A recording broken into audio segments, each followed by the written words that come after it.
জলপাইয়ের আচার বানানোর জন্য প্রথমে জলপাইগুলো ভালো করে ধুয়ে পরিষ্কার করে বোটাগুলো কেটে নিতে হবে। দেখো আমি কীভাবে বোটাগুলোকে খুলে নিচ্ছি। খুলে নেওয়ার পর কেটে নিতে হবে। তারপরে একে একে শুকনো লঙ্কা, হলুদ, নুন, সমস্ত মশলা, জলপাইগুলো আমি নিয়ে নিয়েছি। গুড়টা অবশ্যই ছেঁকে নিতে হবে। তারপর কড়াইতে শুকনো লঙ্কা, ধনে এগুলোকে ভাজতে হবে। প্রথমে ধনে ভাজার পর আমি জিরেটা ভেজে নিয়েছি। জিরেটা ভেজে নেওয়ার পর এরপর আমি দিয়েছি মৌরি ভাজার পর আমি দেব হচ্ছে পাঁচফোড়ন। তো এখানে তোমরা চাইলে এগুলোকে একসাথে ভেজে নিতে পারো, আমি আলাদা আলাদা করে ভেজেছি। পাঁচফোড়ন ভাজা হয়ে গেছে, হালকা হালকা যখন গন্ধ বেরোবে তখন নামিয়ে নিতে হবে। পাঁচফোড়ন ভাজা হয়ে যাওয়ার পর কড়াইতে জল দিয়েছি। জল দেওয়ার পর তাতে নুন, হলুদ দিয়েছি। দেওয়ার পরে জলপাইগুলো সেদ্ধ হওয়ার জন্য দেব।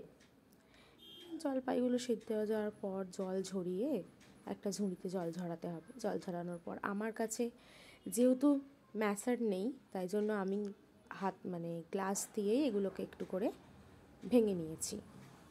আর কি বলবো, লাস্টের দিকে গ্লাসে হচ্ছিল না, তখন আমি হাত দিয়েই ভেঙে নিয়েছি। ঠিক আছে, তো এগুলোকে আগে প্রথমে ভেঙে নিই। আর প্রথমে বলি, আমি কিন্তু এটা আমার প্রথম ভিডিও, ঠিক আছে, তাই আমি হাতে করেই ভিডিওটা করেছি, বা হাতে করে কোনো রকম স্ট্যান্ড ছিল না। তারপর কড়াইতে তেল দিতে হবে। তেল গরম হয়ে গেলে শুকনো লঙ্কা, পাঁচফোড়ন দিয়ে একে একে জলপাইগুলো ছেড়ে দিতে হবে।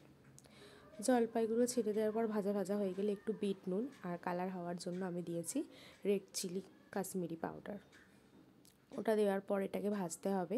এবং ভাজা হয়ে গেছে কি করে বুঝবেন? যখন ভাজার পর দেখবেন যে জলপাইগুলো আর খুন্তির মধ্যে লেগে যাচ্ছে না, তখনই বুঝবেন ভাজা হয়ে গেছে। এবং তারপর সেখানে গুড় অ্যাড করে দেবেন। তো গুড় অ্যাড করার পর একটু জল জল মতো হবে। এবার জলটা যতক্ষণ না শুকাচ্ছে কড়াইয়ের মধ্যে নাড়তে থাকতে হবে। নাড়তে নাড়তে যখন এটা গুড়টা শুকিয়ে যাবে, তারপর আরেকটু গল্প করে নিই, তারপর বলছি নাড়বেন। আর শুধু রান্না দেখালে হবে, একটু তো গল্প করতে হবে। তো নাড়ার পর যখন দেখবেন একটু কালারটা চেঞ্জ হয়ে এসছে, তারপর এর মধ্যে না ভাজা মশলা দিতে হবে। আমি ভিডিও এডিট করার সময় ভুল করে আগে ভিনিগারটা দেখিয়ে ফেলেছি। তো ভাজা মশলা গুঁড়ো করে ভাজা মশলা দেবেন। ভাজা মশলা দেওয়ার পর এটা রঙটা যখন চেঞ্জ হয়ে যাবে, এতে একটু ভিনিগার অ্যাড করে দেবেন। তাহলে কি হবে, আচারটা 6-7 মাস ভালো থাকবে। আপনারা এটা ফ্রিজে স্টোর করে খেতে পারেন। তো নাড়ার পর যখন কালার পুরোপুরি চেঞ্জ হয়ে একটা চটচটে ভাব চলে আসবে, তখন এটা আপনারা নাবিয়ে নেবেন। নাবিয়ে ঠান্ডা করে একটা কাঁচার বয়ামে ভরে রেখে দেবেন। মাঝে মাঝে রৌদ্রে দিতে পারেন। রেসিপিটা